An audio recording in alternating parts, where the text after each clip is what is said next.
자, 그럼 오늘 설교 본문을 말씀드리고 함께 읽어보는 시간을 가져보도록 하겠습니다. 오늘 설교 본문은 시편 49편 20절이 되겠습니다.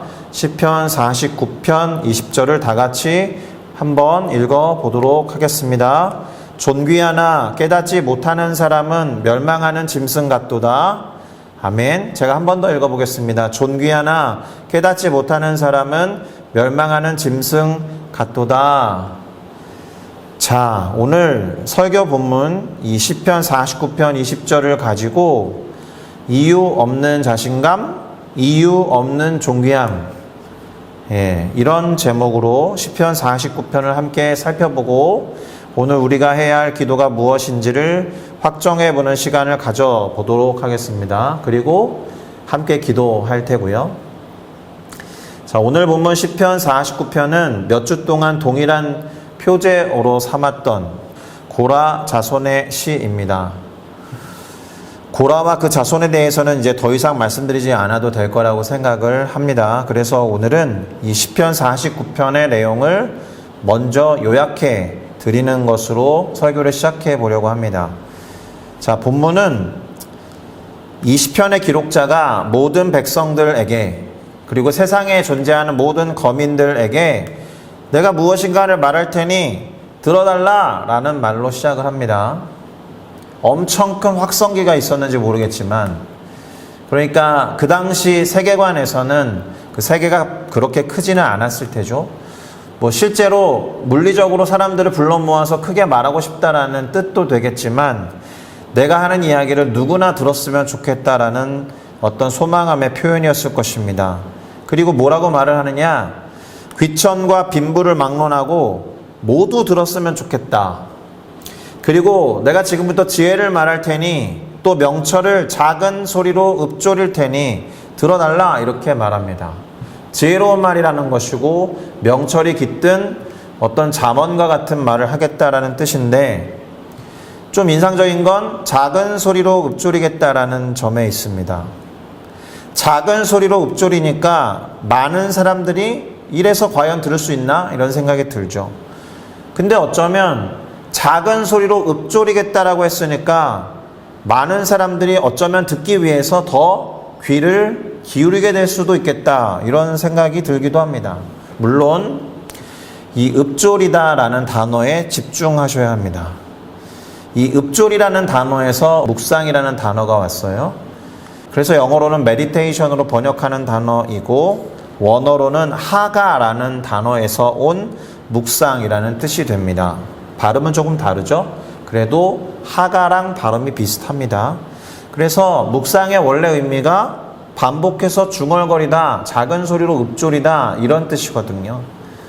우리가 이렇게 아침에 일어나서나 하루를 마무리할 때 말씀을 묵상하는 그런 장면을 상상하기 쉽지만, 사실 유대인들에게 또 그리고 히브리 사람들, 이스라엘 사람들에게 하가라는 이 묵상의 의미는 그것과 좀 다릅니다.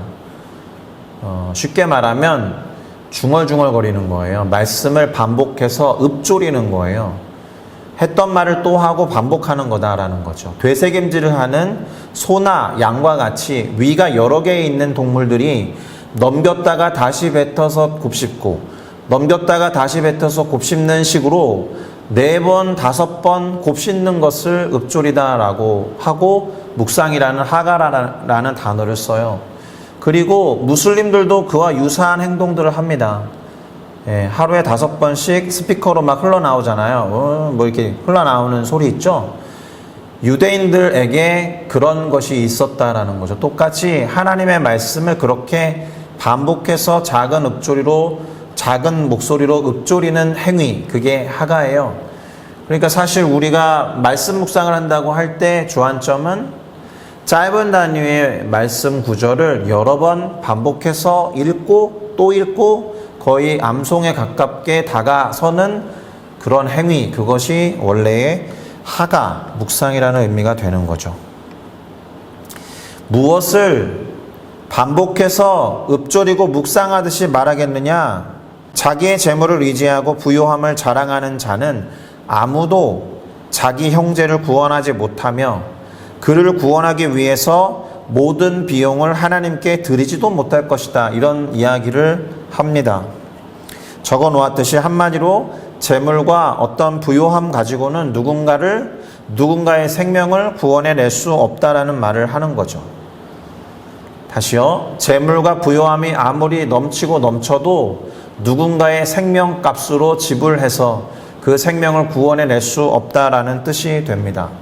물론 영화 같은 데에서는 테러리스트에 의해서 인질로 사로잡혀 있었던 사람들의 생명을 돈을 엄청나게 주고 용병을 이렇게 고용을 해서 그 용병으로 하여금 구해낸다고 한다면 용병에게 투입된 돈이나 재정만큼 생명을 구원하는 작업이 그런 경우에는 가능하겠지만 영혼의 구원에 있어서는 불가능하다 이런 이야기죠. 그래서 특별히 시편 이 49편 8절이 눈에 와닿는데요. 49편 8절이 이렇게 말합니다. 그들의 생명을 속량하는 값이 너무나 엄청나서 영원히 마련하지 못할 것이다. 아무리 재물과 부가 충만해도 생명을 구원하는 값을 지불하기에는 택도 없다 이런 뜻입니다. 그래서 성경에는 생명이 한 영혼이 천하보다 귀하다라는 말을 하는 거죠. 생명의 값어치를 돈이나 재물로 논할 수 없다. 인간 영혼을 구원하는 것은 돈이나 재물로서는 불가능하다. 이런 뜻을 내포하고 있는 표현입니다. 자, 우리는 잘 알고 있습니다. 구원이 필요한 상태의 인간을 뭐라고 불러요? 죄인이라고 부르죠. 그러면 죄로부터 구원을 얻기 위해서는 뭘 해결해야 돼요? 죄를 해결해야 되죠. 죄에 해당하는 값어치, 그거를 지불해야 죄로부터 누군가를 건져 올릴 수 있다라는 거죠.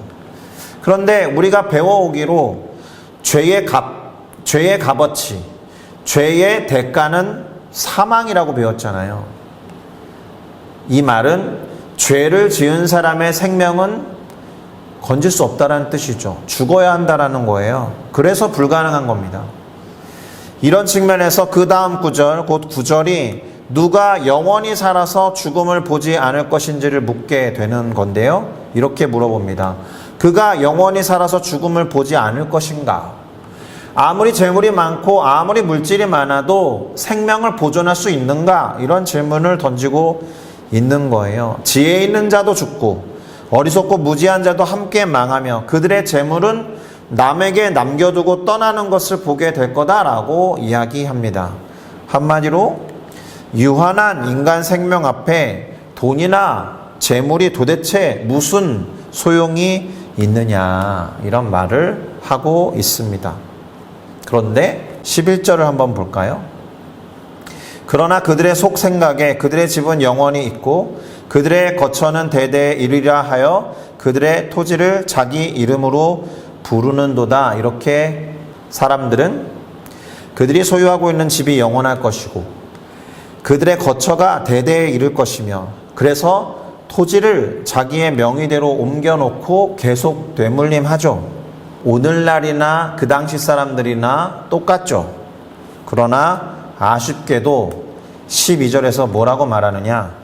사람은 존귀하나 장구하지 못하고 멸망하는 짐승과 같다.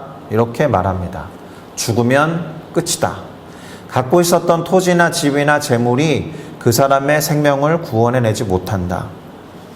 그렇게 재물과 돈을 의지했던 사람들의 죽은 다음에 어떻게 되느냐? 스올이라는 표현이 나오는데 지옥이라고 보시면 돼요. 거기에서 영혼을 보내기로 작정한 것 같다라는 표현이 나옵니다. 그리고 사망이 그들의 목자가 될 거다라는 말도 해요. 그러나 정직한 자들은 하나님이 그들을 영접하셔서 그들의 영혼을 스올로부터 건져내신다라고 했습니다. 이것도 한번 읽어볼게요. 시편 49편 14절에서 15절입니다.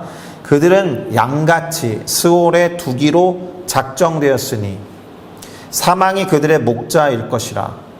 정직한 자들이 아침에 그들을 다스리리니 그들의 아름다움은 소멸하고 스올이 그들의 거처가 되리라. 그러나 하나님은 나를 영접하시리니 이러므로 내 영혼을 스올의 권세에서 건져내시리로다 셀라. 아멘.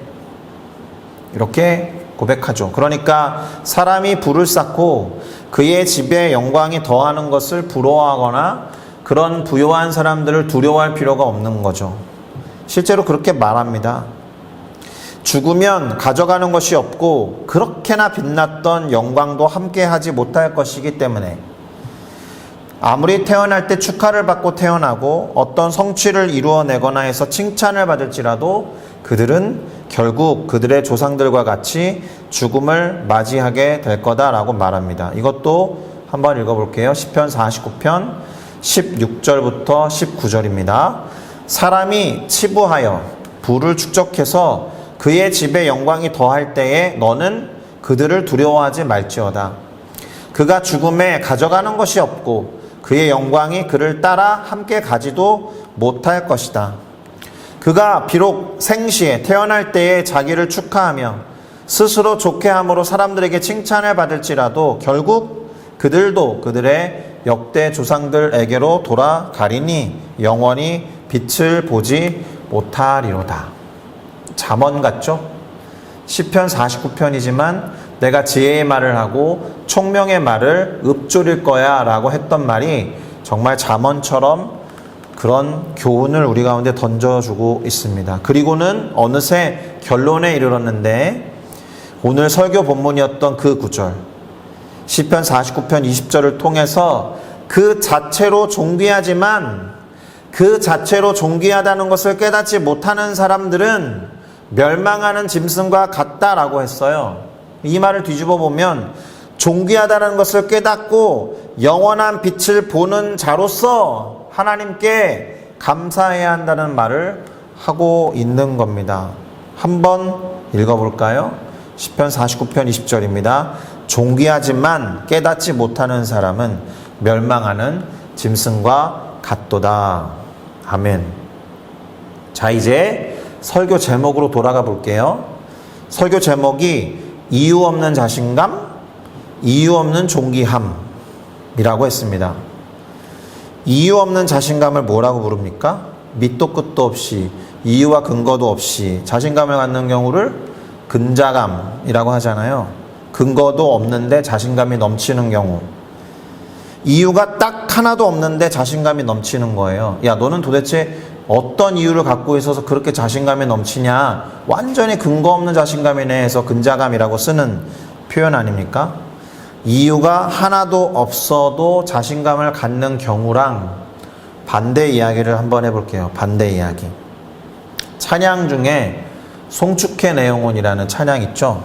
송축해 내 영혼, 그 찬양. 이 찬양의 원제목이 뭔지 알죠? 10,000가지 이유예요. 10,000 reasons입니다. 그래서 이렇게 제목을 붙이게 된 그 가사, 그 부분만 가지고 와보면 수많은 이유로 나 노래해, 요거랑 수많은 세월 지나 영원히, 이 부분이거든요. 영어로 보면 물론 그 앞소절이랑 연결되어야 하니까 Keep on singing 10,000 reasons for my heart to find 이렇게 돼 있고 Praise unending 10,000 years then forevermore 이렇게 돼 있죠. 수많은 이유로 인해서 나는 노래하겠다. 수많은 세월을 지나서 영원히 그렇게 하겠다. 그런데 정말 10,000가지 이유나 10,000년의 세월이 필요할까? 그런 의미보다는 수많은 이유라고 의역한 거죠. 그 다음에 긴 세월 동안 영원히 노래하는 게 필요하겠다, 이런 의미가 될 겁니다. 그냥 그 10,000에 너무 문자적으로 집착할 필요는 없다라는 거예요. 수많은 이유와 근거를 가지고 주님을 찬양하고 노래하겠다는 거죠. 이 가사만 놓고 보면 근거 없이 자신감을 바라는 거랑 수많은 이유와 근거를 가지고 하나님의 자존감을 높여주는 거랑 정반대의 이야기 있는 것 같아요. 그런데 혹시나 주님을 찬양하는 데에 한 가지 이유만 있다고 하면 그게 과연 부족할까? 주님을 찬양하는 데에 한 가지 이유 이상 어떤 다른 이유가 더 필요합니까? 또는 찬양할 이유가 전혀 없다면 찬양을 하지 않을 것인가? 이렇게 질문을 던진다라면 어떻게 대답하시겠습니까? 자, 오늘 설교 제목의 뒷부분이 이유 없는 존귀함이라고 했잖아요. 존귀함과 관련해서 우리는 인간의 존엄성이라는 표현을 자주 사용합니다. Human dignity. 자, 그렇다면 사람의 존귀함이랄지 존엄성이라는 것은 어디에서 나올까요? 이유가 있습니까? 이러저러해서 인간은 존엄하다. 이러저러한 이유 때문에 인간은 존귀하다.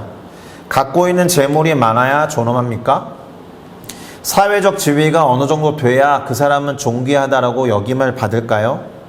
그 사람이 이루어 놓은 성과나 어떤 가치나 성취가 그 사람의 존엄성이나 존귀함을 근거로 할 수 있는 이유가 됩니까? 만약 그렇다면 오늘 우리가 아주 급하게 아주 러프하게 요약했지만 오늘 시편이 그렇게 말하지 않겠죠. 오늘 시편이 아까 뭐라 그랬어요? 그것을 의지하고 자랑하는 자들도 다 소용없어. 죽으면 끝이야. 이런 식의 이야기를 하고 있었잖아요. 만약에 그렇다면 인간이 갖고 있는 재물, 인간의 사회적 지위, 그들의 성취, 그들의 성공 이런 것 때문에 인간이 존엄하다라고 하면 오늘 시편은 기록되지 않았을 겁니다. 그러면 질문을 던져야죠. 인간의 존엄성, 인간의 존귀함은 어디에서 오는가? 이 질문에 대한 대답을 오늘 시편 49편에서 찾아보자고 한다면 찾을 수 있나요? 제가 읽어드리고 요약한 내용들 중에 그래서 인간이 존엄하다라는 이유가 되는 구절이 있었어요? 없었어요. 본문에 나와 있지 않습니다. 그보다는 존귀함의 이유를 말하지 않고 그냥 사람은 존귀하다라고 선언했거든요. 이유, 여하에 상관없이 존귀하다는 뜻이 되는 겁니다. 그래서 그 이유, 여하와 상관없이 자신이 존귀하다는 것을 모르는 사람을 뭐라고 했다고요? 멸망하는 짐승과 같다라고 했다라는 거예요. 만약에 내가 존귀함의 이유를 알아야만 나는 존귀하다는 말에 동의할 것이고 내가 존귀하다라고 여길 거야 라고 말한다면 누군가 그 사람에게 10,000 reasons를 말한다라고 해서 너는 10,000가지 이유 때문에 넌 존귀해 라고 갖다 대도 한 가지 이유 때문에 스스로를 존귀하지 못하다라고 생각할 수 있어요. 그렇지 않겠습니까? 다른 9,999가지의 이유를 갖고 있어도 내가 존귀한 이유가, 그러나 내가 가장 중요하다고 생각하는 단 한 가지 이유 때문에 나를 존귀하다고 여기지 않을 수 있는 게 인간이다라는 거예요. 안타깝죠. 그래서 선택하는 게 자살이에요. 살아야 하는 10,000가지 이유보다 죽어야 하는 한 가지 이유 때문에. 그래서 사회에 불만을 표현해요. 심지어 다른 사람을 해치기도 합니다. 어젠가 태국 방콕에서 아주 유명한 쇼핑몰에 14살짜리 여자아이가 총기를 난사해서 4명이나 죽었습니다. 왜 그 친구는 그런 행동을 했을까? 그 이유나 원인을 아직 모르겠지만 만약 그 친구가 자기 자신의 소중함, 자기 자신의 존귀함과 존엄성, 다른 이들의 소중함, 다른 이들의 존귀함과 존엄성을 알고 있었다라면, 깨닫고 있었다라면, 받아들이고 있었다라면 과연 그녀가 그런 행동을 했을까? 그래서 우리는 결론적으로 이렇게 말해야 합니다.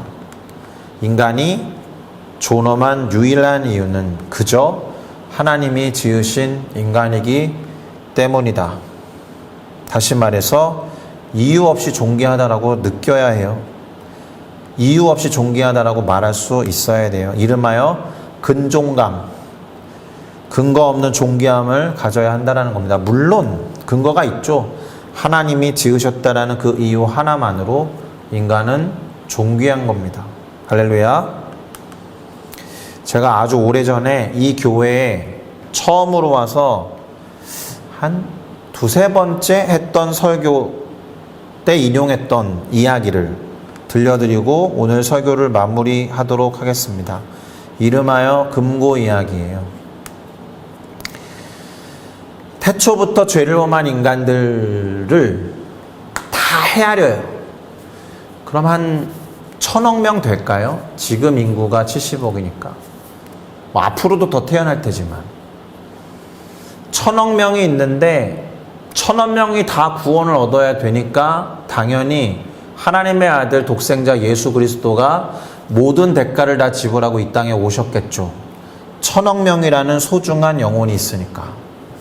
그런데 예수 그리스도께서 이 땅에 오실 시점에 500억 명의 사람이 이미 구원을 얻었고 500억 명의 구원받지 않은 사람이 있다라면 절반 50%의 인류를 위해서 예수 그리스도는 이 땅에 오실까요? 이미 500억이 구원을 얻었는데 나머지 500억 명 때문에 오실까요? 온다라고 믿습니다.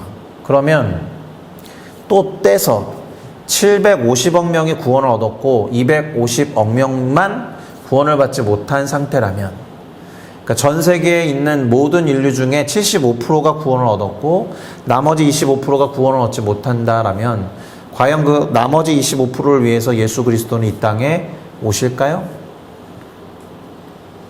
오실 거라고 믿습니다. 그러면 875억 명이 구원을 얻었고 125억 명만 구원을 얻지 못했다라고 하면 87.5%의 인구가 구원을 얻었는데 12.5%만 구원받지 못했다라면 그래도 예수 그리스도는 이 땅에 오실까요? 이렇게 말해볼까요? 999억 9,999만 9,999명이 구원을 이미 얻었는데 이 땅에 구원을 얻어야 할 사람이 딱 한 명 있다면 예수 그리스도는 이 땅에 그 한 사람 때문에 오실까요?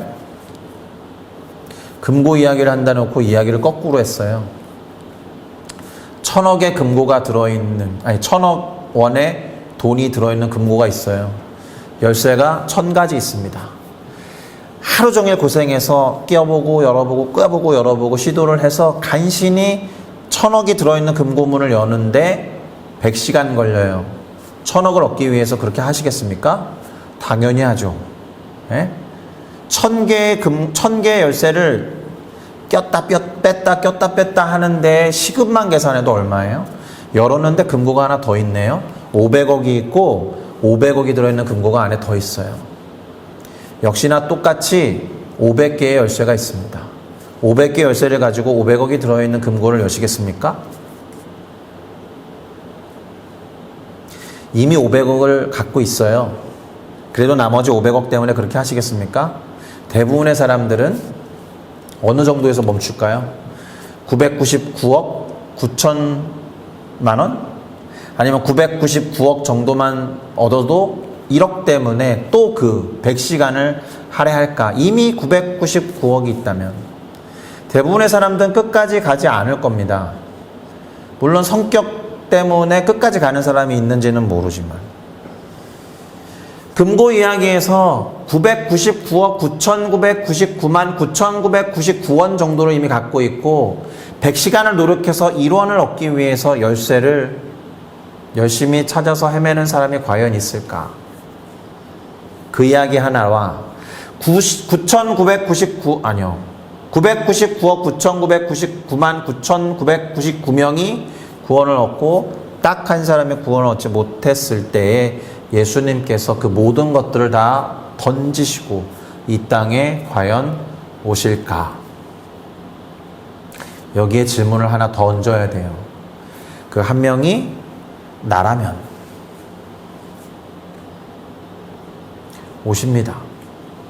아니 우리가 막 제발 와주세요 라고 기도해야 될 것 같지만 기도하지 않아도 예수님은 오실 거다라고 믿습니다. 그게 우리 인간의 존엄성이에요. 하나님이 당신의 형상과 모양으로 만들어주신 당신이 친히 창조하신 인간의 존귀함이다라는 겁니다. 내가 존귀하다는 것은 하나님에게서 옵니다. 다른 이가 존엄하다는 것도 역시 하나님에게서 와요. 그렇게 천하보다 귀한 한 영혼이다라는 메시지를 담고 있는 것이 오늘 시편 49편의 메시지였습니다. 그 존귀함을 알지 못하는 사람은 멸망하는 짐승과 같다라고 했습니다. 그 마지막 구절을 기억하시면서 기도했으면 좋겠습니다. 같이 기도하시겠습니다.